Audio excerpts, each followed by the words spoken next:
BC SC ST religious minorities democratic front forward democratic forward caste rights అధికార సాధన JAC అని మన విశారదన్ మహారాజు ఇది స్థాపించినారు.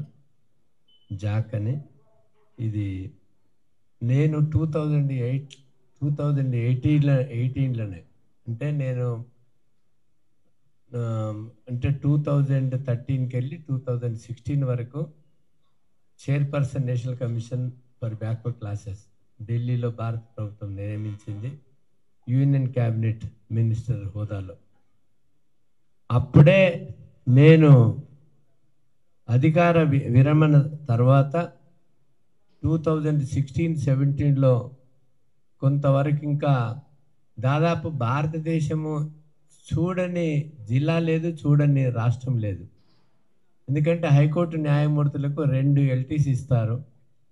నా దగ్గర దాదాపు ఇవి 14 సంవత్సరాలు, అవి ఒక చైర్మన్గా నేషనల్ కమిషన్ చైర్మన్గా 3 సంవత్సరాలు, ఇంకొక హైయర్ ఎడ్యుకేషన్ కమిషన్ చైర్మన్గా ఇంకా 6 సంవత్సరాలు, అంటే 20 సంవత్సరాలు. 20 సంవత్సరాలు అంటే 40 సార్లు భారతదేశం చుట్టుముట్టి వచ్చాను. పాకిస్తాన్ వెళ్ళాను, బంగ్లాదేశ్కి వెళ్ళాను, శ్రీలంక వెళ్ళాను, తర్వాత భూటాన్కి వెళ్ళాను. అన్ని దేశాలు తిరిగి 2018లో ఎస్సీ ఎస్టీ బీటీలకు మాత్రమే ఈ యొక్క all India backward class federation పెట్టాను నేను. అది కాబట్టి చాలామంది కొంత మిత్రులకి బీసీలు అంటే ఒక అపోహ ఉంది. బీసీలు అంటే అందులో ఎస్సీలు లేరు, ఎస్టీలు లేరు అని. అది తప్పుడు అవగాహన. ఎందుకంటే రాజ్యాంగం ప్రకారం ఆర్టికల్ 16 ప్రకారము the adequate reservations for the backward classes అని ఉంటుంది. బ్యాక్వర్డ్ క్లాసెస్ అని ఒక వర్డ్ ఒక రాజ్యాంగంలో ఆర్టికల్ 16(4)లో ఉద్యోగాలను ఇచ్చే అధికరణ ఆర్టికల్ 16(4). అందులో ఆ మండల్ కమిషన్ తర్వాత అది ఏదైతే మండల్లో రికమెండేషన్స్ 27% రిజర్వేషన్స్కు ఓబీసీస్ అనేది కూడా కరెక్ట్ కాదు. సోషల్లీ ఎడ్యుకేషనల్లీ బ్యాక్వర్డ్ క్లాసెస్ అని సుప్రీంకోర్టు చెప్పింది. ఏమని చెప్పింది? బ్యాక్వర్డ్ క్లాసెస్ యొక్క నిర్వచనము ఆర్టికల్ 16(4) ప్రకారము untouchables are classified as a schedule caste, Adivasis are classified as a schedule caste, and who are the other backward classes mean socially educationally backward classes. That is the definition of the backward classes. కాబట్టి ఎప్పుడైనా backward classes అంటే ఎస్సీలు backward classes అని మనం own చేసుకోవాలి. కానీ మనం వాళ్ళు షెడ్యూళ్ళల్లో కలిపినారు కాబట్టి వాళ్ళు షెడ్యూల్ కాస్ట్, షెడ్యూల్ ట్రైబ్స్ అంటాం. అదర్వైజ్ వాళ్ళు కూడా బ్యాక్వర్డ్ క్లాసులే, అంటే ఎక్స్ట్రీమ్లీ బ్యాక్వర్డ్ క్లాసెస్.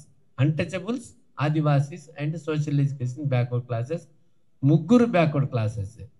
అందుకని నేను పెట్టిన all India backward class federation ఆ డెఫినేషన్ ప్రకారము ఎస్సీలు, ఎస్టీలు, తర్వాత సోషల్లీ ఎడ్యుకేషన్ బ్యాక్వర్డ్ క్లాసెస్ అని నేను నిర్వచనం పెట్టాను. మనకు బ్యాక్వర్డ్ క్లాసెస్లా ఎవరున్నారు?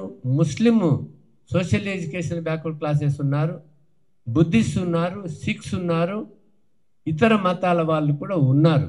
వాళ్ళందరూ కూడా బ్యాక్వర్డ్ క్లాసెస్. కాబట్టి ముస్లిం బ్యాక్వర్డ్ హిందూ బ్యాక్వర్డ్ కాదు ఇది, లేకపోతే ముస్లిం బ్యాక్వర్డ్ కాదు ఇది, లేకపోతే హిందూ ముస్లిం కాదు, హిందూ సిక్ కాదు. అది వాళ్ళ అన్టచబుల్స్ వాళ్ళకు ఉన్నది కాబట్టి సిక్కులలో కూడా షెడ్యూల్ కాస్ట్లు ఉన్నారు, తర్వాత బుద్ధిస్టులలో కూడా షెడ్యూల్ కాస్ట్లు ఉన్నారు. ఆ మతము అవలంబించినారు కాబట్టి అంతకంటే ముందు ఇటువంటి యొక్క పదాలు క్రమేణా వాడబడినాయి. అవి మనం చూసినట్లయితే ఒక్కసారి మనం చరిత్ర కూడా మనం అవలోకించుకోవాలి. భారతదేశము అందరికీ తెలుసు, చాలా పురాతనమైన దేశము. ఇక్కడ సంస్కృతి ఉండేది. మనమందరం ఒకప్పుడు రాజులమే. మనమందరం ఒకటప్పుడు భారతదేశము వివిధ ప్రాంతాల్లో ఏలిన రాజులమే. దానికి మన చరిత్రలు కూడా ఉన్నాయి. కాబట్టి ఇక్కడ మరి యుగాలన్నీ చూసుకుంటే మన స్వర్ణయుగం అని, త్రేతాయుగం అని, కాపరయుగం అని, కలియుగం అని అంటాం. అంటే గోల్డెన్ ఏజ్, అంటే దాదాపు స్వర్గం లాగా ఉండేది. అక్కడ చాతుర్వర్ణాలు లేవు. అక్కడ బ్రాహ్మణ, బనియా, క్షత్రియులు, షెడ్యూల్ కాస్ట్, షెడ్యూల్ ట్రైబ్స్, బీసీలు లేరు. ఈవెన్ సిల్వర్ ఏజ్లో కూడా, త్రేతాయుగంలో కూడా ఎవరు లేరు. కానీ మనం రాజ్యం ఏలుతున్నప్పుడు ఒక శాస్త్రం రాసినాడు బ్రాహ్మణుడు. ఏమని రాసినాడు వాడు పరశురాముడు అనేది ఒక బ్రాహ్మణుడు. ఈ క్షత్రియులందరినీ తల నరకాల గండ్రగొడ్డలు తీసుకొని భారతదేశంలో బయలుదేరినాడు. ఆ గండ్రగొడ్డలు ఏంది? ఈ వేదాలు, స్మృతులు, శృతులు, ఈ భారతము, రామాయణము, ఈ శాస్త్రాలు అన్ని గండ్రగొడ్డలు. ఆ గండ్రగొడ్డలితోని మన యొక్క మీరు ఏదైతే వృత్తులు చేసుకుంటున్నారో ఆ కులము మనకు అంటగప్పినారు. మన కులము మన నొసట వాళ్ళు రాసినారు, నువ్వు ఈ పని చేస్తున్నావురా కాబట్టి నీది కులము.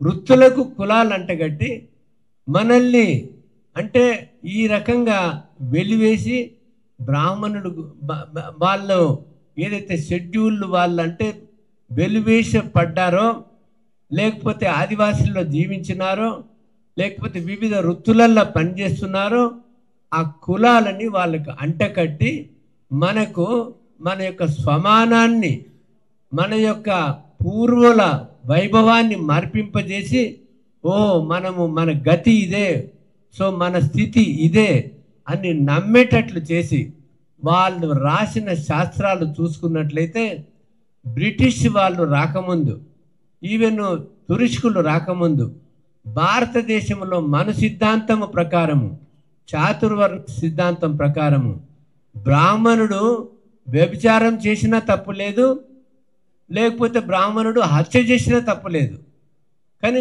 శూద్రుడు చేస్తే తప్పది. అంటే ఇటువంటి భావజాలాన్ని ప్రపంచంలో వాళ్ళు లేవనెత్తినారు. మనం చూసుకున్నట్లయితే మనందరికి తెలుసు, ఈవెన్ బ్రిటిష్ రాకముందు ఏ ఊర్లో ఏ చెల్లె పుష్పవతి అయినా బ్రాహ్మణుని దగ్గర పడుకుంటే పవిత్రమవుతుంది. ఎక్కడ పెళ్లి చేసుకున్నా వాడు ఊరి బ్రాహ్మణుని దగ్గర పడుకుంటే ఆమె పవిత్రమవుతుంది. అంటే ఈ రకమైన ఆచారము, దురాచారాలు ఈ భారతదేశంలో వీళ్ళు వాళ్ళ యొక్క మేధో శక్తితోని మనకు అంటే మన యొక్క ఆత్మవిశ్వాసాన్ని, అంటే మన స్వమానాన్ని దాన్ని నిమురు కంపింపజేసి మనల్ని బలహీనంగా చేసినటువంటి యొక్క వ్యవస్థ బ్రాహ్మణ వ్యవస్థ. ఆ బ్రాహ్మణ వ్యవస్థ నుండి ఎంతోమంది మనకు ఉద్యమకారులు బయలుదేరినారు. గౌతమ బుద్ధుడు వెళ్ళిండు, దాని తర్వాత జ్యోతిరావు పూలే వెళ్ళిండాడు, సావిత్రిబాయి పూలే ద్వారా కొంత సంస్కరణ తెప్పించినాడు. ఆయన శిష్యుడు సాహు మహారాజు 50% రిజర్వేషన్స్ 2019 ఇచ్చినాడు. అది అంటే 50% రిజర్వేషన్స్కి ఇచ్చినాడు. కొంత విద్యాలయాలు కూడా కట్టించినాడు. అతి అంటే ది మోస్ట్ డిప్రెస్డ్ క్లాసెస్కి. దాని తర్వాత సరే మనకు అదృష్టం కొద్దీ మనకు స్వాతంత్ర పోరాటము వచ్చింది. స్వాతంత్ర పోరాటం వచ్చిన తర్వాత అంబేద్కర్ గారు ఆ రోజే గుర్తించినాడు, స్వాతంత్రం ఎవరికి వచ్చేది? ఇది మన విశారదన్ మహారాజు తెలంగాణ ఉద్యమం అయినప్పుడు మనకు తెలంగాణ మనకు బీసీలకు రాదు అని మోసపోతారని చెప్పినట్లే ఆ రోజు బాబాసాహెబ్ అంబేద్కర్ కూడా మనకు స్వాతంత్రము మనకు రాదు, ఇది బ్రిటిష్ కాలంలో లేకపోతే తుర్ష్కుల కాలంలో మధ్యవర్తులు, జమీందారులు, ఆ అగ్ర కులాల వాళ్ళకే వస్తుంది, వాళ్ళే అనుభవిస్తారు, మా సంగతి ఏందని ఆయన పోరాడితే ఆయన వారితో పాటు బీసీలు వెళ్ళలేదు. మనకు కావాల్సిన భద్రత రాలేదు. కానీ అదృష్టం కొద్ది బాబాసాహెబ్ అంబేద్కర్ సరే ఈ ప్రసంగం నేను మొదలు పెడుతుంటేనే ప్రసంగంలోకి వెళ్ళిపోయినాను. నాకు మర్యాదపూర్వకంగా మరి సభాధ్యక్షులు నిరంజన్ ముదిరాజు గారు, కార్తీక్ ఏకలవ్య గారు, ముఖ్య మనకు వక్త గారు విశారదన్ మహారాజు గారు, కర్త కర్మ క్రియ అయినటువంటి, తర్వాత ప్రొఫెసర్ నాగం కుమారస్వామి గారు, వక్త Raghavendra Mudiraju JAC co convener, వక్త Vinod Yadav JAC co convener, వక్త కార్తిక్ ఏకలవి కూడా మాట్లాడాడు. తర్వాత వక్త రాము యాదవ్ గారు, తర్వాత మన పెద్దయ్య యాదవ్, తర్వాత ముఖ్యమంత్రి మిత్రుడు. ముఖ్యంగా ఎంతోమంది మాట్లాడినటువంటి వాళ్ళు ఆ ముఖ్యమంత్రిని చేసే బదులు ఈ పెద్దయ్య యాదవ్ చేసినా కూడా మంచి పాలన చేసేది ఈ దేశంలో అది. కాబట్టి మనం పెద్దయ్య యాదవ్ లాంటి ముఖ్యమంత్రిని చేసుకోవాలని ఈ యొక్క సమావేశం జరుపుకుంటున్నాము. తర్వాత నా ప్రసంగానికి వెళితే, స్వాతంత్ర పోరాటంలో మనం పోరాడినాం. మనం పోరాడితే ఎట్లా చిత్రీకరిస్తారంటే, అప్పుడు జాషువాల మీద బ్రిటిష్ వాళ్ళు ఎవరిని రిక్రూట్ చేసుకున్నారు?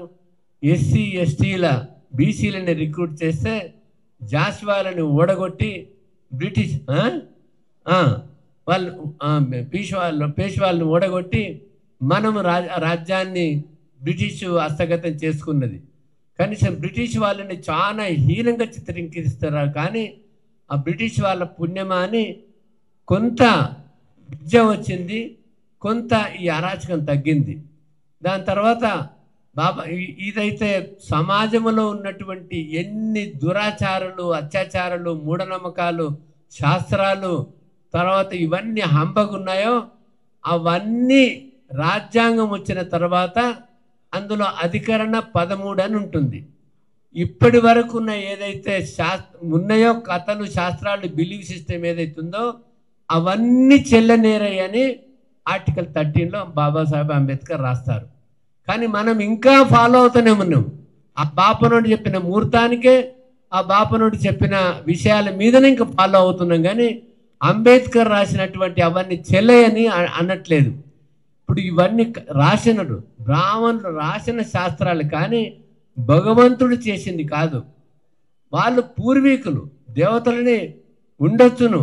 ఎవరు మంచి మానవ దైవీ గుణాలు కలిగిన మానవుడే దేవుడు, దేవుడు వేరే కాడు. కాబట్టి మనం చిత్రాలు చూస్తున్నాం గుళ్ళల్లో, లేకపోతే మనం బాబాసాహెబ్ అంబేద్కర్, పూలే మహారాజు, మనకు సావు మహారాజు, సావిత్రిబాయి పూలేని చూస్తున్నాం. వాళ్ళ చిత్రాలు కాదు మన ముఖ్యం, వాళ్ళ చరిత్రని మనం అవలంబించాలి. వాళ్ళ అడుగు జాడలలో మనం వెళ్ళాలి. అది వెళ్ళినప్పుడే ఈ సమాజం మారుతుంది. కాబట్టి భారత రాజ్యాంగంలో ప్రియాంబిల్లో ఏం చెప్పినారు అంటే, మన ప్రజలందరము భారతదేశ రాజ్యాంగాన్ని రాసుకున్నాము. ఒక సోషలిస్ట్, సెక్యులర్, డెమోక్రటిక్ రిపబ్లిక్. భారత ప్రజలందరికీ సామాజిక, ఆర్థిక, రాజకీయ న్యాయం ఇస్తామని 78 సంవత్సరాల కింద రాసుకున్నాము. 79 సంవత్సరం నడుస్తుంది. ఏమి న్యాయం వచ్చింది? ఆర్థిక న్యాయం వచ్చిందా? రాజకీయ న్యాయం వచ్చిందా? సామాజిక న్యాయం వచ్చిందా? లేకపోతే ఈక్వాలిటీ వచ్చిందా? సోదరభావం వచ్చిందా? లిబర్టీ వచ్చిందా? ఏమొచ్చినది ఇంతవరకు అనంటే, మనకు స్వాతంత్రం రాకముందు వాళ్ళ చేతుల్లోనే ఉంది ఈ సంపద, అధికారము.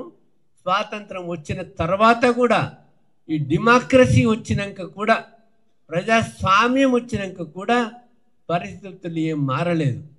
కాబట్టి ఈ పరిస్థితులు మారడానికి కారణము, మారకపోవడానికి కారణము మనమే. మనము చైతన్యం లేనందువల్ల, మనం మోసపోతున్నందువల్ల, మనకు రాజ్యాంగ ఫలాలు మనం ఎందుకు అందుకుంటలేమో మనం ఒక్కసారి ఆత్మ పరిశీలన చేసుకుంటే, నేను కూడా ఆయన పెద్ద ఆయన అన్నట్లు నా జీవితంలో ఇంతవరకు ఎవరికి కూడా అగ్రకులానికి ఓటు వేయలే. అందుకనే నేను శపథం చేయిస్తున్నాను. నిన్న కూడా శపథం చేయించినాను కామారెడ్డిలో బీసీ ఆక్రోశ సభలో. కాబట్టి బాబాసాహెబ్ అంబేద్కర్ ఏం చెప్పినాడు? చదువుకో నాయనా, నీ ఓటు నువ్వు వేసుకో, ఇంతకంటే ఇంక వేరే చేసేది ఏం లేదు నువ్వు. కానీ మనం ఎన్నిసార్లు మోసపోయినాము, ఎన్నిసార్లు దగపోయినాము, ఎన్నిసార్లు వాళ్ళని గెలిపించుకొని మన మీద రాజ్యం ఏలడానికి మనమే వాళ్ళకి అధికారం ఇచ్చినాము. కాబట్టి ఇప్పుడు ఈ యొక్క ఏదైతే క్లియర్ డెఫినేషన్ ఇచ్చినానో, బీసీ ఎస్సీ ఎస్టీ ఏదైతే జాక్ ఉన్నదో, ఈ యొక్క మన యొక్క రైట్స్ని రాజ్యాధికార సాధనకు ఈ జేఏసీ స్థాపించుకున్నాం. కాబట్టి ఈ జేఏసీ స్థాపించుకోవడానికి ముఖ్యంగా ఇప్పుడు మనకు ముందున్న సమస్య 42% విద్యా ఉద్యోగాలలో, 42% విద్యా ఉద్యోగాల్లో కాకుండా మనకు రాజ్యాధికారం రావాలా, మనకి ఇస్సా ఇజ్జత్ హుకుమత్ కూడా కావాలా. తమిళనాడులో 69% ఎట్లా ఉన్నదో కనీసం ఆ రకంగానే విశారదన్ మహారాజ్ ప్రిన్సిపల్ ప్రకారము మనకు ఎస్సీ ఎస్టీ ఓబీసీ మైనారిటీస్ అందరు కలిసి 90% ఉన్నది. కానీ మనం రాజ్యాధికారం వచ్చినాక 90% సాధించుకుందాం. కానీ ఇప్పుడు 42% ఎస్సీలకు ఎంత జనాభా ఇప్పుడు ఎంత 20% ఉంది. 20% 18 19 ఎస్సీలకు ఇవ్వాలా, 10% ఎస్టీలకు ఇవ్వాలా, వీళ్ళకి 42% ఇవ్వాలా. ఎంత మోసము ఈయన ముఖ్యమంత్రి గారిది. 2011 ప్రకారం ఎస్సీలకు ఇస్తానంటాడు, 2011 జనాభా ప్రకారం ఎస్టీలకు ఇస్తానంటాడు. ఇప్పుడు 2024 చేసిన లెక్కల ప్రకారము 56 ఉంటే 42 ఇస్తా అన్నాడు. కానీ ఎస్సీల హక్కు కదా, రాజ్యాంగమైన హక్కు కదా, ఎంత జనాభా ఉంటే వాళ్ళకి ఇవ్వాలా. ఆర్టికల్ 243లా ఉంది జనాభా ప్రకారం ఇవ్వాలని. వీడెవడు తగ్గించుకోవడానికి ఎస్సీల వాటా, ఎస్సీలకు ఎంత జనాభా ఉంటే అంత ఇవ్వాలా. వాడికి ఎంత ప్లాన్ చేసినాడంటే ఇది కోట్ల నిలవదు, నిలవకపోతే ఎస్సీలకు 20, ఎస్సీలకు 10, ఎస్టీలకు 10 ఇస్తే 30 అవుతుంది. ఇక 30 అయితే 50లా 30 పోతే ఇంకా ఓన్లీ 20 ఉంటుంది. కాబట్టి ఇంకా బదనాం అవుతాయని ఎస్సీల కోట తగ్గించిండు, ఎస్టీల కోట తగ్గించి ఈ బీసీలకు 42% ప్రపోజ్ చేసినట్టు వాడికి తెలుసు. ఇది తప్పుడు అంటే ఒక వాగ్దానం అని. ఆ తప్పుడు వాగ్దానాన్ని సాధించుకోవడానికి కూడా మరి నేను ఒక ముసాయిదాన్ని తమిళనాడు యాక్ట్ తరహాలో రాస్తే దాన్ని ఇన్ని రోజులు బూటకం చేసి మాయ చేసి జీవో తీసి ఇంకేదో చేస్తుందని చెప్పి మన యొక్క సంఘాలు ఉన్నాయి కదా, ఆ యొక్క సంఘాలు ఇదివరకు ఒక కథ చెప్పాను. ఒకటట పెంచుడు పిట్టె ఉంటుందట షికార్ ఖాన్ దగ్గర. ఆ పెంచుడు పిట్ట ఏం చేస్తుంది, వాని దగ్గర మంచిగా వాని గింజలు వేసి వాడు సాత్తాడు. ఆ పిట్టని అడవి తీసుకొని పోయి గింజలు వేస్తే వాడు ఆ పిట్ట మురగంగానే మిగతా అన్ని పిట్టలు వస్తాయి. ఆ పిట్టలు రాగానే వాడు ఓలేసి అన్ని పిట్టలను పట్టుకుంటాడు. ఆ పిట్టల్ని పట్టుకుంటే వాడు ఏం చేస్తాడు, వాడు అమ్ముకుంటాడు మిగతా అన్ని కోసుకోవడానికి, ఈ పిట్టని దాస్తాడు. సో అట్లా మన బీసీ సంఘాలు ఏర్పడ్డాయి. కాబట్టి ఈ మంత్రుల దగ్గర వాళ్ళ దగ్గర కొన్ని గింజలకు ఆశపడి, ఆ గింజలకు ఆశపడి అట్లా పనిచేసేటువంటి బీసీ సంఘాలు ఉన్నాయి. ఇక చూడు మనకు ఆ పిల్లి కూడా విశారదను మన భాషను ఇవ్వడానికి వస్తుంది. అది అంటే ఆ పిల్లి కూడా వస్తుందని అంటే ఇక మనకు ఎంత ఆకర్షణ ఉందో విశారదన్ గారు చూడండి అది. కాబట్టి ఇప్పుడు మనం చెప్పబోయేది ఏంటంటే ఇప్పుడు అటువంటి నిజమైన చూసుకోవాలా. నేను ఒక న్యాయమూర్తిగా 14 సంవత్సరాలు ప్రధాన న్యాయమూర్తిగా చేసిన. నేను ఒక భారతదేశంలో ఒక జాట్లని బీసీలను కలిపితే నాకు ఒక రాజ్యసభ 2, లేకపోతే నీకేమైనా 2, లేకపోతే నేను హైకోర్టు న్యాయమూర్తిగా ఉన్నప్పుడు ఒక 500 కోట్లు 1000 కోట్లు సంపాదించుకుంటే. కానీ నా జీవితంలో ఏ ఒక్క తప్పు చేయలేదు, నా పైసా కరప్షన్ లేకుండా, లేకపోతే ఒకరికి వంగకుండా లొంగకుండా ప్రభావాలు కాకుండా మనము బీసీలకు కూడా ఎవ్వరికి ఆత్మ పవిత్రమైనది, శుద్ధమైనది. కాబట్టి మనము ఏ రకమైన తప్పు చేసినా మనకు పాపం తగులుతుంది. ఇన్నేళ్ళు మనం పాపం చేసినాం, ఇప్పుడు మాత్రం వాళ్ళకు ఓటేస్తే మనకు పాపం తగులుతుంది, వాళ్ళకు ఓటేస్తే మనకు పాపం తగులుతుంది. కాబట్టి మనము ఇంటింటికి వెళ్ళి మన సోదరు దగ్గరికి వెళ్ళి బస్తీకి వెళ్ళి ఆర్ఎస్ఎస్ ఎట్లయితే క్లాసులు నడిపిస్తారో రోజు మార్నింగ్ వాకింగ్ పోయినప్పుడు ఒక ఇంటికి పెద్ద మనిషి దగ్గరికి వెళ్ళి ఆ పెద్ద మనిషి దగ్గరలను తీసుకొని పోయి ఆయనకు బూ అని కొంచెం మంత్రోపదేశం చేసి నీ పిల్లలు బాగుపడతారు, నీ జాతి బాగుపడుతుంది, నీకు విలువ పెరుగుతుంది అని చెప్పి అట్లనే ప్రతి ఊరిని మార్చుకుంటే ఇంకొకటి ఇవ్వడం ఆపలేం. ఇప్పుడు ఎలక్షన్స్ ఏదైతే వస్తున్నదో వాడు రేపు క్యాబినెట్ మినిస్టర్లో డిక్లేర్ చేస్తాడు, నేను 42% ఇచ్చి గెలుచుకుంటాను, మళ్ళీ ఒక పెద్ద అబద్ధం ఆడతాడు. నేను మధ్యప్రదేశ్లో ఏం చేశానంటే అక్కడ ఓన్లీ 14% బీసీలకు రిజర్వేషన్స్ ఉంది. బీసీలకు రిజర్వేషన్స్ ఉంటే మనకు 50% రిజర్వేషన్స్ మొత్తం 50% ఓపెన్లు ఉన్నాయి. ఓపెన్లు ఉంటే ఓపెన్లో ఉన్నాయి అన్నీ ఎస్సీ ఎస్టీలకు వాళ్ళకి రాజ్యాంగం రిజర్వేషన్స్ ఉంది, వీళ్ళకు ఉంది. మీరు ఇవన్నీ తీసుకొని మిగతా 50% ఎస్సీ ఎస్టీలు ఓబీసీలు పంచుకోండి, మాట్లాడుకొని పంచుకొని సెంట్% మీరు తీసుకోమంటే 40% వరకు గెలుచుకున్నారు. కాబట్టి మీకు అర్థమైందా ఈ ప్రిన్సిపల్? ఆ 50%ను ఎస్సీలకు వాళ్ళ రిజర్వేషన్స్ పోగా, బీసీలకు ఈ 23 పోగా, మిగతా 50% మీరు ప్రపోర్షనేట్గా పంచుకొని మీరు అధికారం సెంట్% ఈసారి మనం లోకల్ బాడీస్లో గెలుచుకున్నట్లయితే ఇది ఒక పెద్ద కనువిప్పు అవుతుందని మనం ఉద్యమం చేద్దాం, పెద్ద ధర్నా చేద్దాం. కానీ ఎలక్షన్స్ అయితే ఆగాయి. కానీ ఎలక్షన్లో మోసపోకుండా ఉండడానికి ఒక ఆల్టర్నేటివ్ నేను సజెషన్ చేస్తూ ఉన్నాను. అది విశారదన్ మహారాజు గారు కూడా ఆలోచించుకొని ఈ రకమైన ఎట్లా మనము సాధించుకుందాము అనేది మీ యొక్క ధైర్యం, మీ యొక్క శక్తియుక్తుల మీద ఆధారపడి ఉంటుంది. కాబట్టి ఊర్లన్నీ మనం కైవసం చేసుకుంటే తప్ప, ఊర్లందరికీ ఇటువంటి జాగృతి ఇస్తే తప్ప ఊరు మన వశం కాదు. కాబట్టి వాడు ఎన్నో కుయుక్తులు చేస్తాడు, మనల్ని విభజిస్తాడు, పాలించడానికి ఎన్నో కుయుక్తులు చేస్తాడు. కాబట్టి ఇప్పుడు మొత్తం తెలంగాణలో అన్ని లోకల్ బాడీస్ మనం కైవసం చేసుకుంటే, ఏ రిజర్వేషన్స్ లేకపోయినా మనకు చైతన్యం ఉంటే నెక్స్ట్ ఎలక్షన్లో మనం రాజ్యాధికారానికి రావచ్చును. రాజ్యాధికారానికి రావచ్చునంటే కొంత మనము సాక్రిఫైస్ చేయాలి. ఎంత సాక్రిఫైస్ చేయాలంటే, నా జీవితంలో నేను ఏ రకమైన తప్పు చేయను, ఏ రకమైన మధుమాంసాలు తినను, ఏ రకమైన ధూమపానం లిక్కర్ చేయను. అటువంటి సాక్రిఫైస్ కూడా మనం చేయాలా. చేసి మన సమాజానికి మనం సాక్రిఫైస్ చేయాలి. ఒక ఆదర్శ పురుషులుగా నిలవాలి. అది నిలిస్తేనే మనం ముందుకు వెళ్తాం. కానీ మనలో లోపాలు ఉంటే, మనలో వీక్నెస్ ఉంటే దానికి బానిసయ్యి జైల్లో ఉన్నోళ్ళే బానిసలు కాదు. నా ప్రకారం ఈ ప్రపంచమంతా వాళ్ళ యొక్క వికారాలకు బానిసలై బానిస బతుకులు బతుకుతున్నారు. అటువంటి బానిస బతుకు బతుకకుండా మనం స్వతంత్రులమై ఎంత ఆనందమైన, సుఖమైన, ధైర్యవంతమైన ఆ జీవితం గడిపి మీ యొక్క లక్ష్యాన్ని మనం సంకల్ప శుద్ధి ఉంటే ఏ సంకల్పమైన మనము సిద్ధించుకోవచ్చు, మనం సాధించుకోవచ్చు అని ఈ అవకాశం నాకు ఇచ్చిన మీ అందరికీ, స్పెషల్గా విశారదన్ మహారాజు గారికి, నేను ఫస్ట్ టైము ఇటువంటి రౌండ్ టేబుల్ సమావేశం, ఎన్నో రౌండ్ టేబుల్ సమావేశంలో వెళ్ళాను. వెళితే అక్కడ భిన్నమైన అభిప్రాయాలు భిన్నమైనవి ఉంటాయి, ఫలితం శూన్యం. కానీ ఇక్కడ అందరూ ఒకే మతము, ఒకే మాట, ఒకే బాట మీద నడవడానికి సిద్ధంగా పడినందుకు మిమ్మల్ని చూసి నేను గర్వపడుతున్నాను, మిమ్మల్ని చూసి నేను సంతోషపడుతున్నాను. కాబట్టి మనకు వివేకానంద అన్నాడు, 100 మంది బ్రహ్మచారులు ఇస్తే ఈ భారతదేశాన్ని మారుస్తానని. మీరు 100 మంది ఉన్నారు.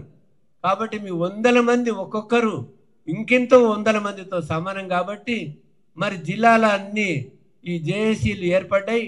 ఇది ఒక 21 జేఏసీ అనుకుంటా, 21 జిల్లాది అనుకుంటా ఇది. కాబట్టి ఇంకా మిగతా జిల్లాలలో కూడా ఎలక్షన్స్ రాకముందే దీన్ని స్ప్రెడ్ చేసి మొత్తం కైవసం చేసుకోవాలని ఆశిస్తూ ఈ అవకాశం ఇచ్చిన మీ అందరికీ ధన్యవాదాలు.